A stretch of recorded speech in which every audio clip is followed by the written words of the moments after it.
Brought to you on the Voice America Empowerment Channel. For more information about our network and to check out additional show hosts and topics of interest, please visit voiceamericaempowerment.com. The Voice America Talk Radio Network is the worldwide leader in live internet talk radio. Visit voiceamerica.com. The views and ideas expressed on the following program are strictly those of the host or guests and do not necessarily reflect the views and ideas held by the Voice America Talk Radio Network, its staff, and management.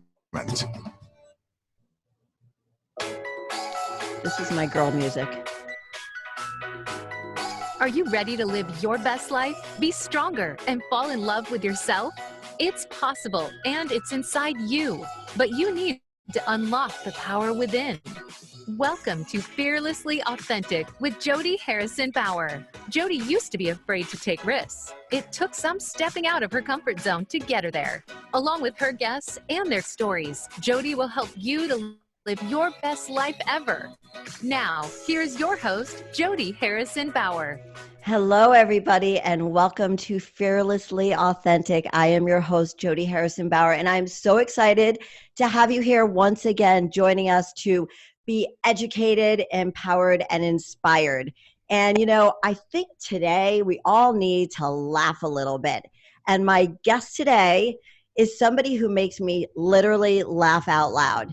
We don't know each other personally, but just watching him on social media, I literally laugh out loud. And for those of you who know me, I'm a pretty damn serious person, and I am a Capricorn. And Jared, I know you're not into the whole horoscope thing, but I am like super pretty serious person. So when somebody makes me laugh out loud, I like that person, because who doesn't like to laugh?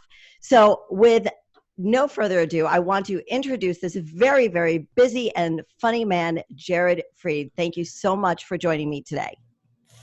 Thank you for having me. It is such a pleasure to be here with you, Jodi. I'm happy, and thank you. I'm happy I can make you laugh. I'm happy you're enjoying my stuff.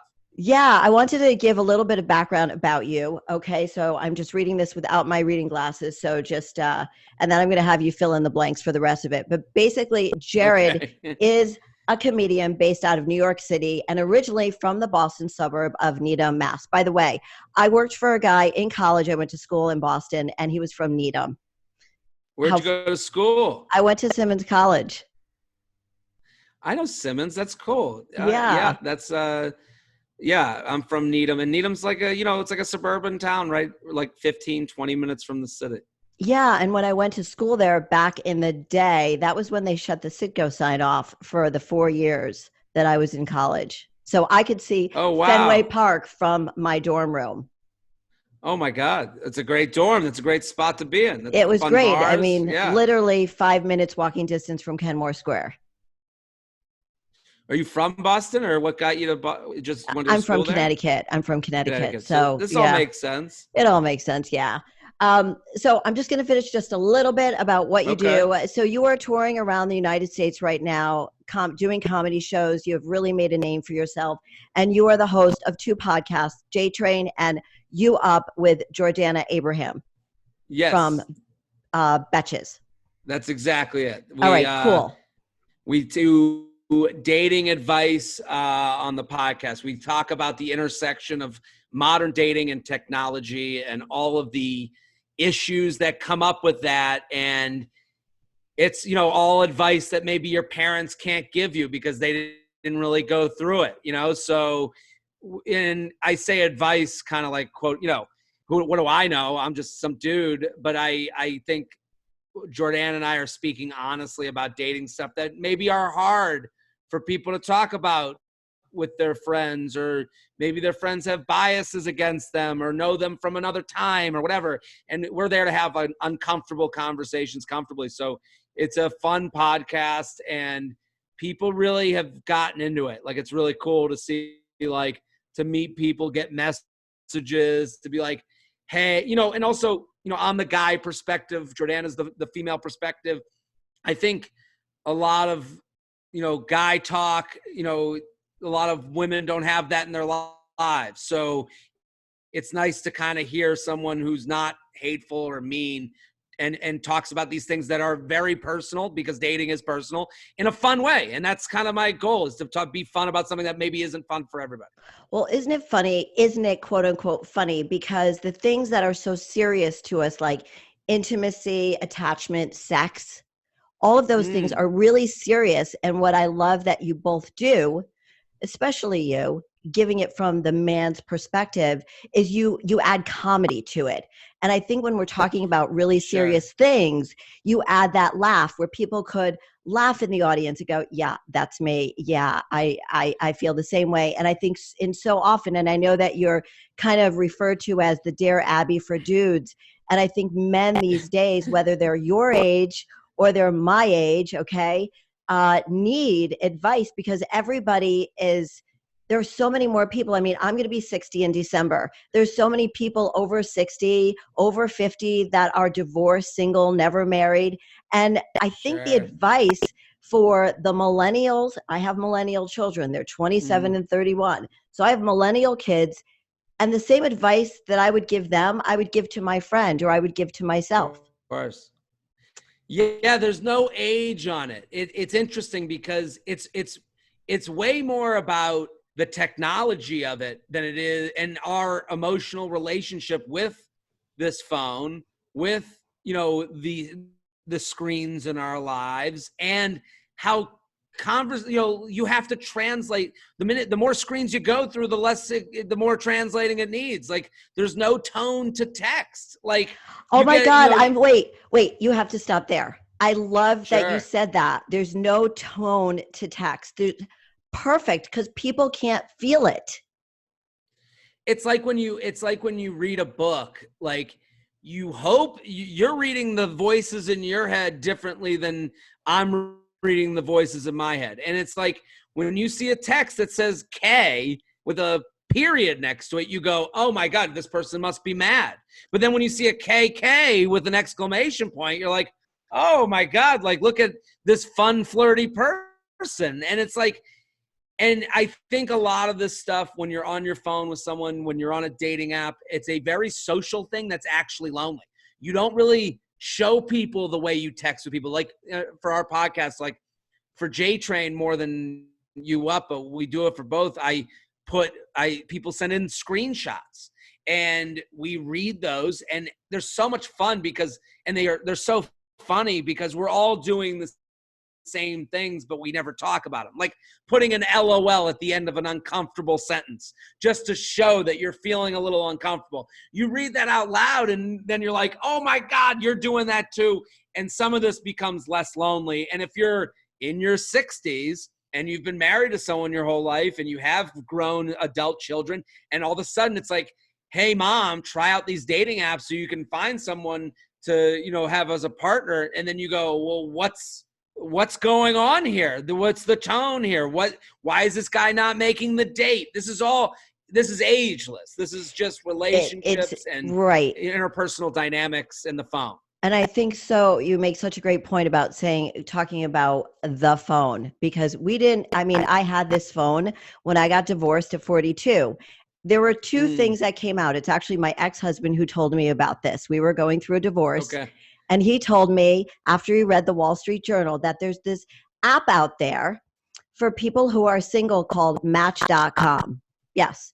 We were going through a divorce. Exactly. Our daughter's bat mitzvah was coming up in like 5 months. And we got back together for like a couple of months to plan out our bat mitzvah. And then we had to figure things out and we ended up getting divorced. But I remember asking my attorney, can I do this? This felt like cheating, but it wasn't, because, where I live in Connecticut, blah, blah, blah. Anyway, but I went on Match.com and there was just J-Date, Match.com and J-Date. That was all. And and that was all that was there. So, but it was great because it gave me a way to find my voice. So as lonely as it could be, and maybe it's lonelier now because more people are using it, COVID, everything else. But back then, it was so new and exciting. And I loved dating. It was really fun. What you said is so true, though. What you just said, as far as when you're asking your attorney, can I do this? Is this allowed? What dating apps kind of gives you is the opportunity to put yourself out there without going out there. So it's like the same thing with Match.com and JDate. You could kind of just go on the computer, spend an hour, and go browse some dudes, and it was fun and innocent, and also it was like a little bit entertaining. And again, pros and cons. Usually the pros and cons are the same thing with dating apps. It's, oh my God, it's a pro that there's so many more options. It's a con that there's so many more options. Like, they're usually the same thing. So when you say, like, and again, when you were going on Match.com, at that point, it was like, ooh, a dating app. Am I going to date someone in their mother's basement? Are these a bunch of losers? Are they a bunch of nerds? And now it's just so, it's so okay. It's so natural when you become single to, like, be in this places that, again, you lose out on, like, you have to figure out, how do you trust people? People are so comfortable on there. How do I know who's, for real and for not? And these are all things that are very difficult. Yeah. So what kind of advice do you give people, like, dating during COVID, on an app, in their apartment, in their home, maybe hopefully not in the basement of their mom's house, but who knows, a lot of people lost their jobs, and they can still be very nice people, but they're dealing with something difficult right now. And I think a lot of people do it for, to keep themselves busy, for companionship, and maybe they're not looking for a real relationship. But what do you say to people? What's the advice you give to people that do feel weird about going on apps, or should I be doing this? My advice is, don't feel like you have to do it. First of all, like, listen, there's a dating pie.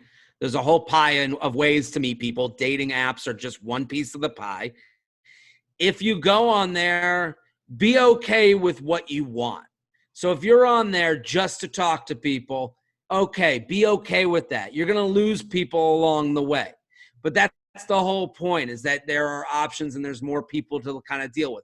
Someone is on there for the thing that you want as well. You're going to find that commonality. So don't give up on finding what you want just to settle for someone that will talk to you and doing what they want. So if there's someone that's, like, talking to you on a dating app for months and months and months, won't make a date, you got to be able to pull away from the table and say, hey, I came on here for dates.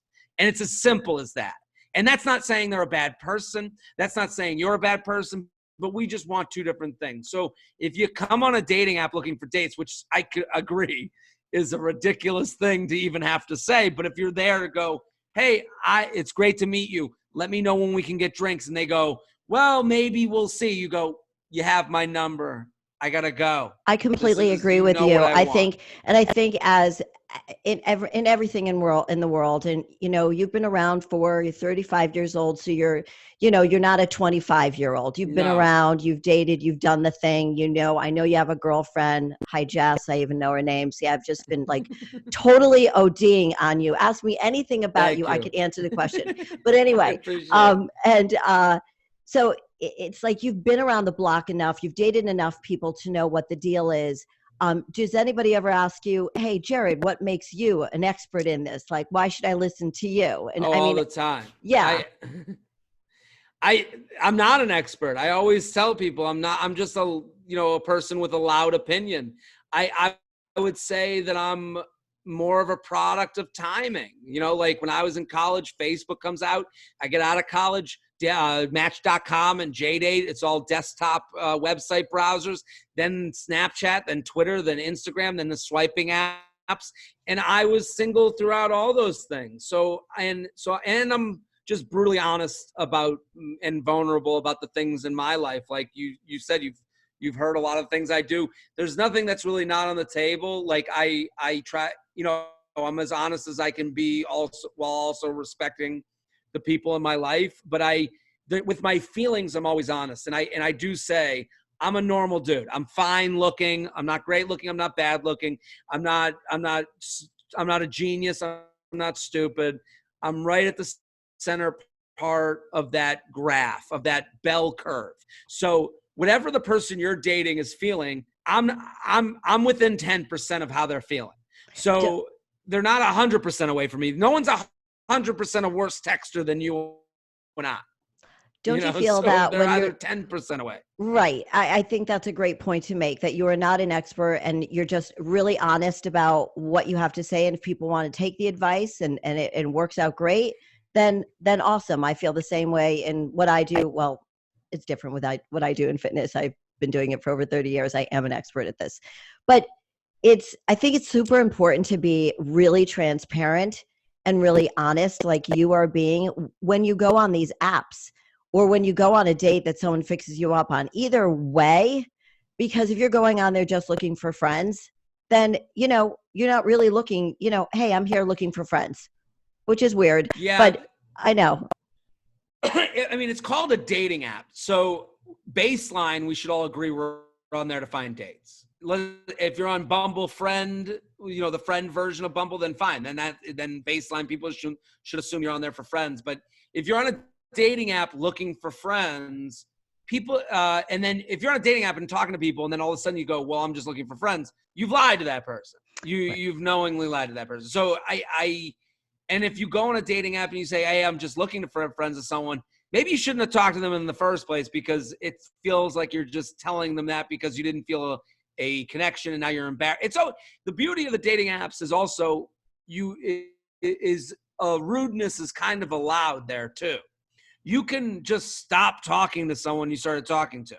That's okay. That the non-answer is an admission of I'm just not into this match, or I'm totally big on that. Yeah, you're allowed to be a little rude. A setup is different. If you go on a setup, you have been given the opportunity to talk to someone about who they're setting you up with. So if I was at dinner with someone I was set up with and they were like, well, I'm here just for friendship, I would go, someone lied to me. Maybe not you, but the person who set us up lied to me, because I would never be on a date to meet a friend. Right. So I want to circle around to comedy. All right. So Here you are, you're 10-year-old Jared at home in Needham, Massachusetts. And I think I'm funny. So I'm the oldest of three girls. And I always thought I was kind of the funny one. Well, my middle sister is really, really funny, but I thought I was kind of funny. But I would never go on a comedy journey and think I was going to succeed and make money and this would be my career.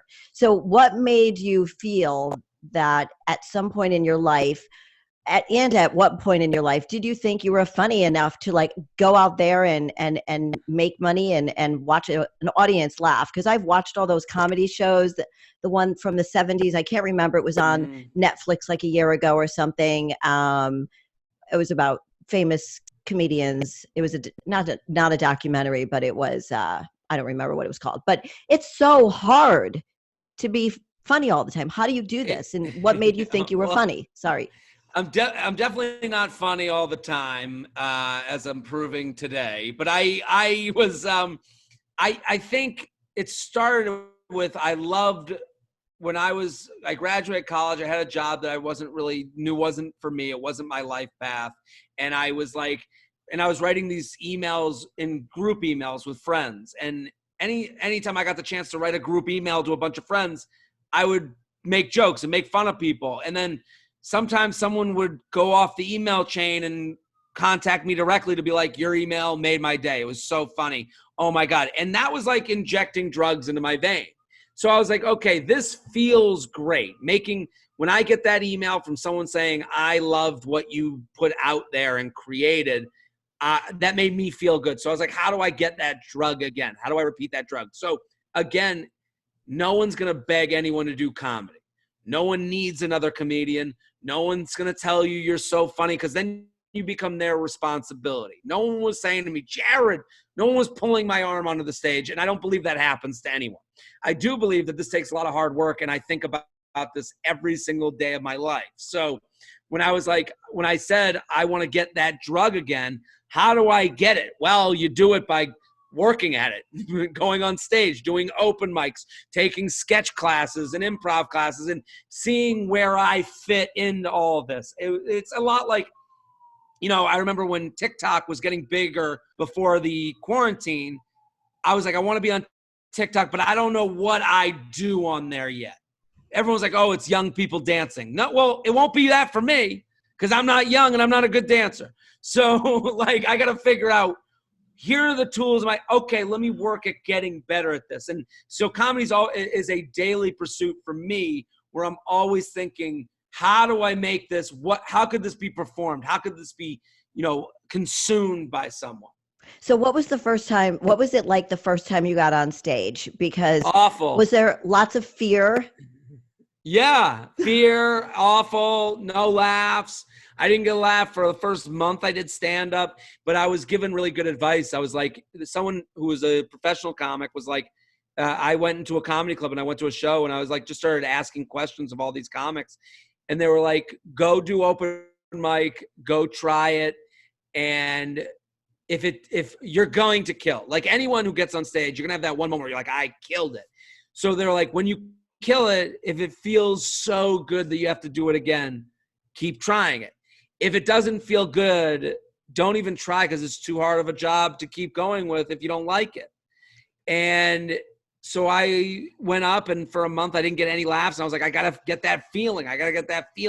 And then like a month in, I was at like a late night open mic in the East Village, and I was like, and I remember like I killed it. And for whatever jokes I had at the time, whatever I was trying, it's not stuff I would do today, but whatever world, the world came together for me to get laughs. And I was like, and my friend was with me. He came with me and he was like, oh my God, that was crazy. And I was like, yeah, that was great. And we were like, basically like, oh my God to each other. And I was like, yeah, this is, stand-up's kind of my place and where I fit into it. And now with like everything I do, it's a version of stand-up. It's something I would do on stage, but maybe in a different way. Like I yell at The Bachelor. I was live tweeting The Bachelor, and that was getting some response, but like it wasn't getting the connection I loved. And then I started yelling it on Instagram stories, and all of a sudden, like that connection was there. I want to talk about all of that. Oh, you said something just a minute ago about being on the show and feeling like you killed it, and it's those moments that you hold inside, and you're like, yep, I knew when I killed it, and I'm going to go back there and I'm going to kill it, and I'm going to expand on what I killed it on, right? That's a lot of it. And it's also just knowing what that feels like. Like, just because, many former comedians have killed on stage. My goal is to never be a former comedian. My goal is to do this the rest of my life and make a living doing it. So, the goal is like, how do I get a show to feel like that moment for not just me, but for everyone in the room? Like, how do I get everyone on that page where I'm like, I have the type of the room swaying in the way I want it to sway? I saw an old video of you from 2013 where you were talking about the sweater, and I don't know, Sure. we have 1 minute left before we go to break. But I want to talk a little bit about the sweater. I guess, we're going to take a break now because I want you to go into the sweater a little bit. But okay, I bought my boyfriend in high school a sweater, and I just, again, laughed my ass off when I heard you say it, because it was a pink sweater and all of his friends made fun of it. And it was like wearing Jodi on him. And so I just totally related to that. So we will be back in a couple of minutes after the break with Jared Freid. Hang in there, you guys. I'll see you in a few minutes. All clear. Okie dokie. Great. That was fun. Thank you. Yeah, it was great. You are funny. You are. I know you're being serious, but you are funny. I want to get into that. I wanted to talk about the sweater thing, and I want to talk about what you do. The thing that makes me laugh my ass off with you is when you do the influencer. So you have to do it. Oh, I mean, like, I can't. I'll talk about it. It's kind of a. Go ahead.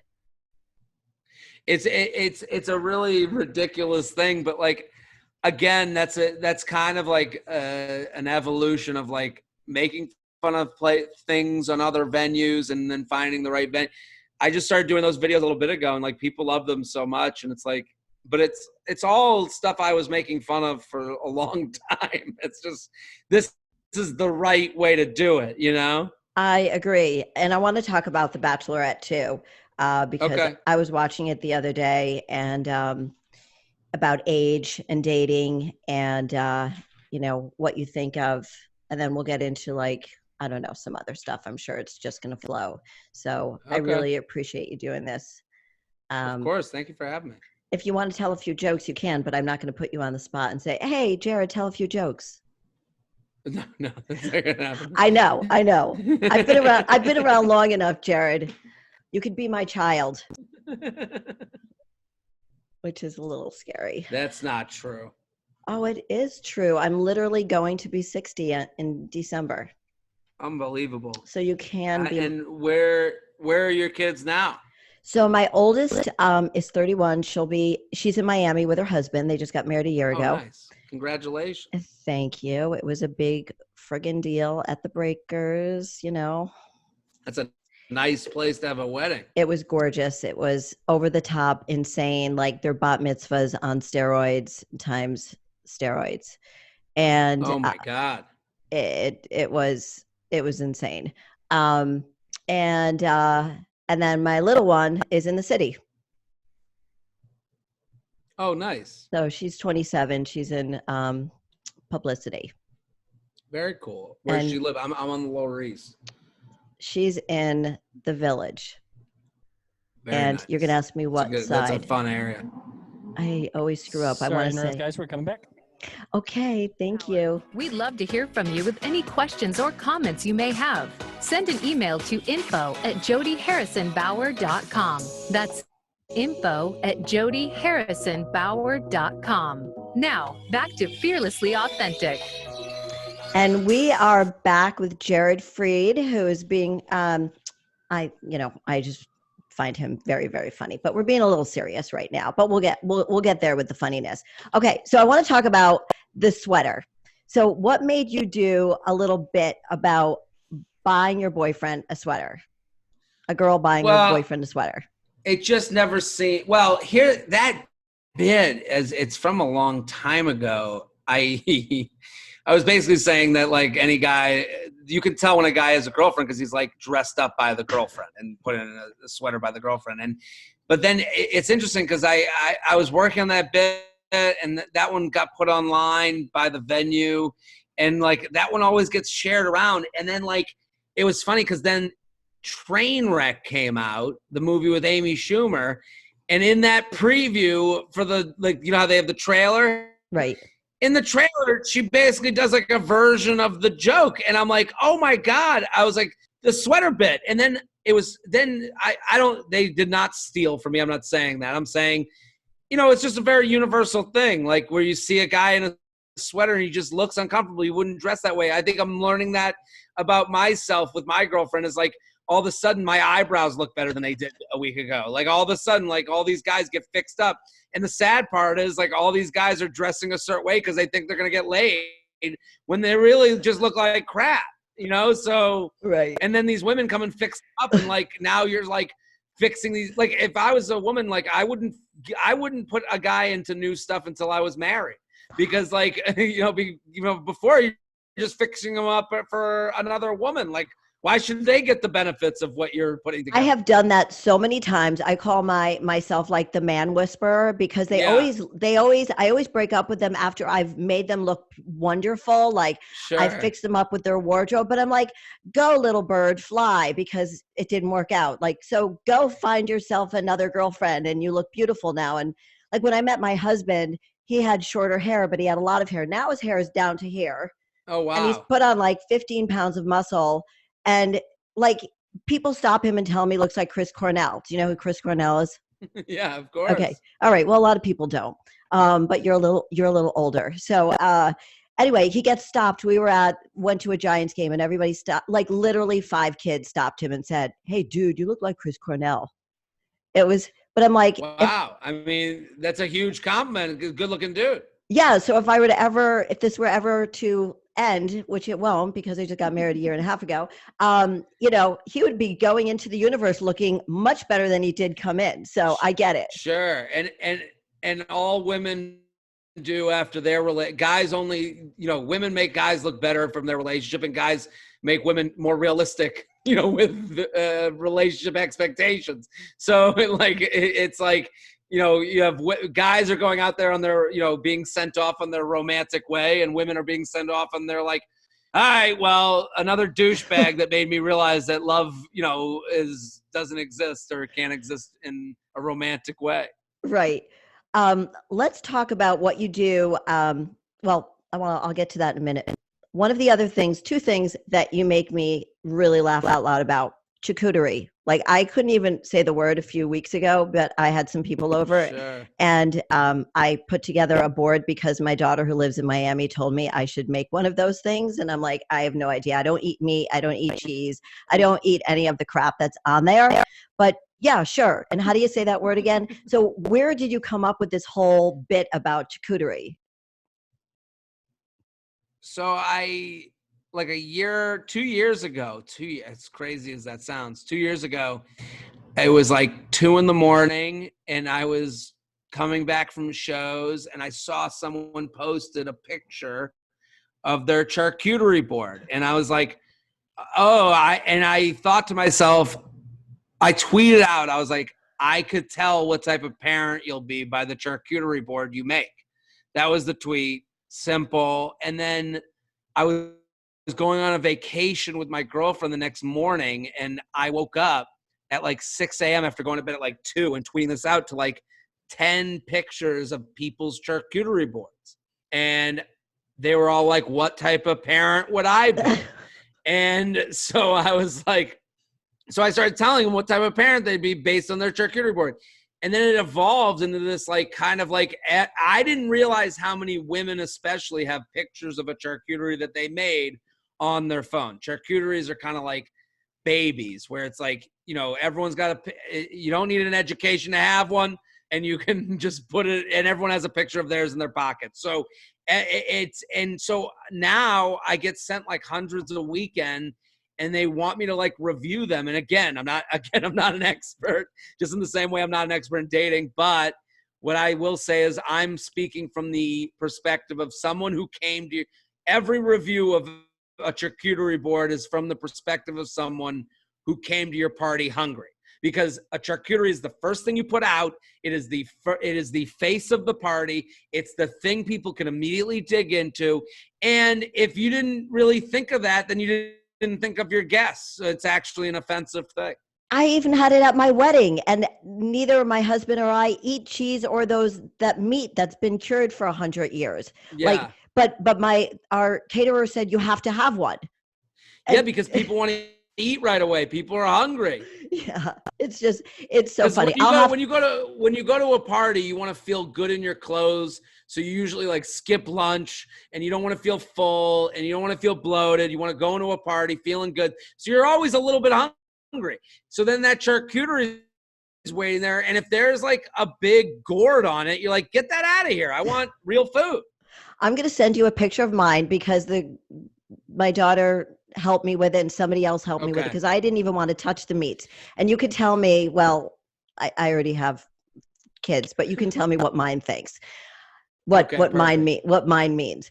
And so the other thing that really, literally, oh my God, just makes me laugh so hard is when you do the influencer thing with the diamond on your finger, the towel on your head. The last one that you just posted, I think it was yesterday, with you had like the ponytail holder or something like that.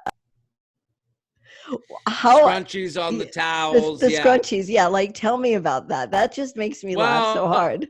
We live in a world where the influencers exist, and they, people follow these people because they do influence. They exist for a reason. Everyone follows some sort of Instagram page that has good style or good makeup or fitness tips. And listen, that's the beauty of the internet.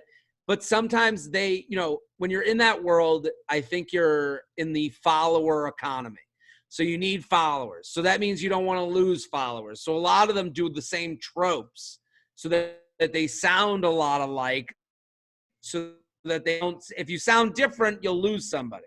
So if you just sound just like everybody else, then more people, your followers will stay with you and stay engaged with your stuff. So a lot of them will be pushing products. And I was always doing, I used to do these unboxing. I would make fun of people and unboxing stuff, and I would do kind of a voice for it. And then it just turned into like, well, okay, I'll put a towel on my head and I'll act like I'm some, makeup artist who's just trying to make it. And I think when you're trying to like not be wrong or try to edit yourself or trying to sound like everything else, you start to sound like a cartoon. And that's why it's kind of easy to make it into a cartoon, because we've all seen that person. We've all seen a version of that person where they're like, hey, everybody. And you're like, who are you talking to? Yeah, can you like, please? hey, a lot of you have been asking. And it's like, no one's asking. No one's wondering. A lot of you have been asking about my top, and I'm going to do a swipe up link, promo code, get your top off. Like, it's like all the same. So we, again, from, comedy is really like, being honest and also like seeing the thing that we've all seen, but like a little bit calling it out a little bit. The kind of comedy that you do is something that I can relate to. So I see something, and if somebody makes fun of it, because it's something we all find funny. Like, Sure. Even if it's falling, hopefully nobody gets hurt, but it's the fall, it's the blunder, it's the thing, it's the reason. Well, I think a lot of times, and like I yell, this happens with The Bachelor when I talk about The Bachelor, like I want to be the words to someone's eye roll. So like when they eye roll, I want to say the words their eye roll was meant to convey. So give me an example for those of you who do not follow Jared Freid. Give it to us. Give us how you can find you. Jared Freid. At Jared Freid on Instagram. That's where I do all my stuff. That's like the center of my wheel. But at Jared Freid on Instagram, jaredfreid.com. I'm going to be in Charlotte this weekend. I'm doing socially distanced shows. Hasbrook Heights, New Jersey. I'm going to be St. Louis, Indianapolis, all those places. So listen, I'm but at Jared Freid on Instagram, that's where like my podcast is. That's where you can find kind of everything. Okay, awesome. But so The Bachelor, so we were talking about the comedy, we're talking about the eye roll, which is so funny because give us an example of what would be an eye roll, like something that you just saw on The Bachelorette, because I know it's airing tonight. They're going to get rid of her or something like that, right? Something's happening tonight. So I love The Bachelorette. I love The Bachelor. I think the eye roll is that like the opening episode when people get out of the car and they say a line and you're like, okay, the guy came out wearing a straitjacket because he's gone crazy and love her. And it's like, all right, we got to make fun of this straitjacket guy. Like he went too far, but like they do those gimmicks every season. So like again, but then like Claire, she get, how many eye rolls have I done at her where she's telling these people what to do and how to feel and how they got to pursue her more while she's pursuing someone else and has kind of decided on her husband already. So it's all stuff that like you're at home yelling at the TV that I'm just trying to put to words and make fun. Well, you do. I think you do a very good job of like anticipating what the people at home are thinking, because when I saw the guy come out with the straitjacket, I'm like, dude, really? Like, you think that's sexy? And then they go into the party where she's like, I'll see you later. And he's still in the friggin' straitjacket. Like, dude, take it off. Yeah. And he's like, he's looking at the camera being like, yeah, I just didn't get a lot of time with her. It's like, yeah, who would spend time with you? You're in a straitjacket. You can't even hold a drink. You can't even like show, like what kind of time could you have together? Right. I was like, okay, it's time to put the costume away. Yeah. So how do you feel about, I love the fact that, I used to think in my fantasy head that The Bachelor and Bachelorette should have something for 50 and over, because everybody's kind of love that. Right. Oh, we should pitch that. Okay. So yeah, ABC, right? we're going to pitch that. And because there are so many women divorced over 50 or single, and they have no place to go. I mean, we talked about the dating apps, but why isn't there a show for over 55? I would love that. There's been a lot made of Claire being an older bachelorette. Yeah. And she's 38 going on 39 while taping the show.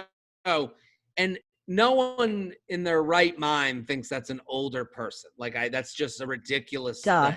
Right. For the show. And I think for the show though, where they've only had 24-year-old women on the show. That's who their main character usually is. It is older for the show. So but I'm with you. I always thought, so when Claire started, you're like, okay, maybe we're going to get a more real version of The Bachelorette. And that hasn't really happened. What I thought, I kind of have this feeling that like I would love someone in their 50s who's already been married, grown children. Like I have a life and I'm looking for someone as a real partner, because then the great part about that would be you could get older men on the show. And older men that's when we're the worst. When men turn 60 and they're still trying to be young, that's when we look the worst. So I think the comedy that would come from that would be way harder. It would be guys who, maybe are retired and think very highly of themselves. They're all wearing New Balance sneakers. They got the shirts with the cuffs that have the paisley on them. They got a big open shirt with hair coming out and the necklace. And you could see overconfident men of a certain age, and it would be great fodder for television. I think that would pop off the screen. So not only would we get a more realistic Bachelorette, but we'd get the most embarrassing version of men to make fun of on TV. So for me, that's my goal. I love that you think that it would embarrass men. I love that because absolutely. Yeah. What do you think about a man, a man who's in his 60s dating a 30-year-old? What's your take on that whole thing?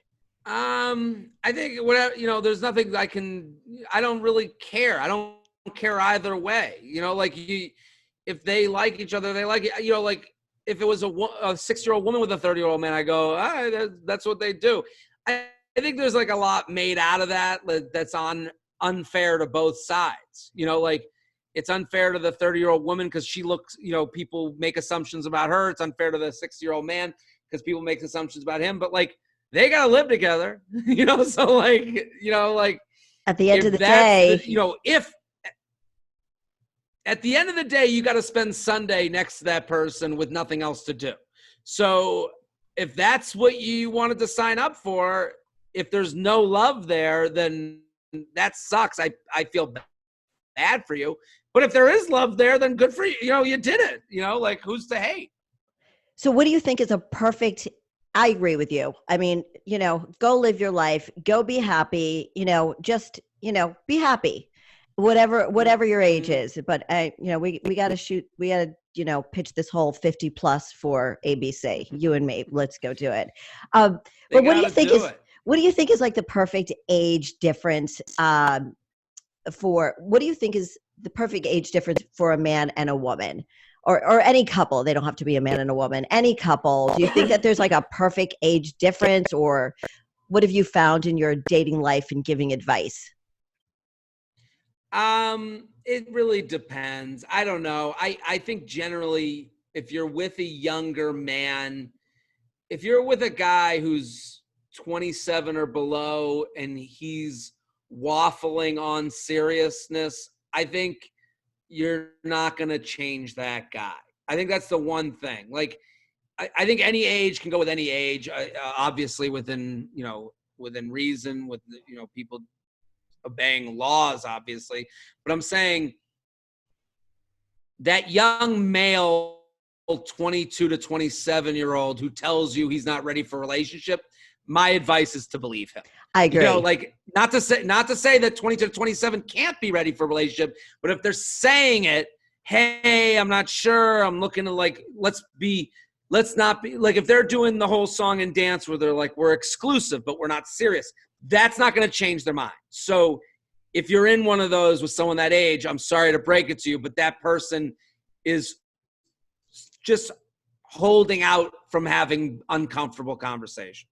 Yeah. And I think I think people in their 20s are normally too young to get married. I got married at 24 and I told both of my daughters they weren't allowed to get married until they were at least 30 and to live out their 20s and like do whatever they want to do, because that's when you're supposed to have a lot of fun. And then, maybe start thinking about, being with the right guy possibly, but nothing before 30. How do you feel about that?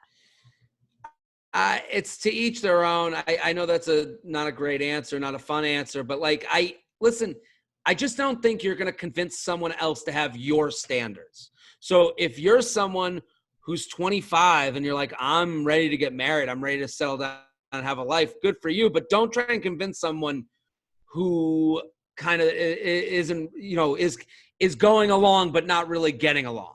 It's never gonna, you're never gonna like make someone believe in your standard of living. And also you shouldn't judge them for wanting differently. But like, if your daughter was out on a Saturday night and some guy was like, hey, do you want to do dinner this week? And she's like, well, I'm 27. I don't do dinner until I'm 30. That's fine too. Like, I see your point. Okay, make fun of me. Yeah, I'm not making fun of you. I'm just saying, it can go, like, I think the advice you're giving your daughters is great. Like, have fun. Like, don't take life too seriously so young. But it also, like, I can understand where they would be like, well, this person is rocks my world. Rocks my world. This was it. But I think like to me, it's a less stressful existence to be like, it just kind of happened rather than I got to make it happen. I agree. I agree. I mean, that's kind of a rule of thumb, just because I didn't live out my 20s, and I just want to make sure that they make the right decisions about all that stuff. You want them having the stuff that you didn't get to have, or maybe you had fun, I'm sure. I did it in my 40s. That's why I think I'm 20 years younger. You like, instead of turning 60, I'm actually turning 40. So, that's right. So I wanted to comment on how great you look, by the way. Thank you. And I know that you're going through kind of a metamorphosis and like getting fit and strong and healthy, and like, what brought that on? Well, I don't know if it's a metamorphosis. I've been trying to lose 10 pounds my whole life. That's kind of like my story. And I think a lot of people see eye to eye with that. So there's not one day where I've been saying it starts Monday for 17 years. So like, so the idea of like, today was the day, like, I think that's a more disheartening thing and a harder thing when you are trying, but you're trying to figure out what is the thing that makes it click for me. And I think health and fitness is all so personal. There's no one answer that works for everybody, because everyone has their own, and it's mental too. So it's like, what's the thing that makes it click into place? What's the thing that makes me not make the mistakes at the dinner table? What's the thing that makes me get to the gym? And it's like, maybe that's Pilates for some people. Maybe that's running for some people. Maybe that's keto for some people. Maybe that's intermittent fasting for some people. That's why there's so much debate, because people make it's so personal when it works for you. When it works for you, you're like, there can't be any other answer. And I don't think that's true. There's a million different answers to this question. And for me, it's been really nice to work with people that are, that I can kind of go to be, I'm always someone, for me, my personal thing is I like a beginning, middle, and end. I like a meal to begin, middle, and end. I like a training session, a workout session to begin, middle, and end. I want to feel like I got the medal at the end. I want to feel like I finished the level, so that's kind of what I'm going through. But I talk a lot about it on stage. I talk a lot about fitness and stuff, and like trying to figure that out. And like, I work with a trainer now that that's a very big luxury. And he's great, and I enjoy working with him. But then again, that brings on new things. Like, every time you tell someone you work with a trainer, they feel like they have to be this like body like auditor. They have to like look at your body up and down and go, oh, well, yeah, you've really been like, they have to like give you the once over. And it's like, that's horrific. Well, one of the things that you mentioned is the mind, that it's like, it's so much of it is mental too. So when people do give you that look over, that once over, and you're like, really? You're working with a trainer? Yeah, it doesn't look like it's working. Yeah. Or it's like, and being so personal, because maybe for you, it's working because mentally you're getting motivated to get to the gym, to actually be held accountable. And for you, maybe that's the first step. I don't know, but I'm just saying it is if I told someone that I got a trainer and they were like, yeah, you're mentally so different now, I'd be like, I'd be angry for the rest of my life. I'd be like, yeah, that was my goal with the trainer. I was looking to find a new perspective on things. Like, no, that's not why I got a trainer. I get it. Well, keep up whatever you're doing. I think it's great. And we are almost done with this interview, and I'm so bummed out because I'm going to miss talking to you. I have one last question to ask you. Sure. You know, as I mentioned at the beginning of the show, it's called Fearlessly Authentic, and I'm here to educate, empower, and inspire others with my guests. So what does Fearlessly Authentic mean to you?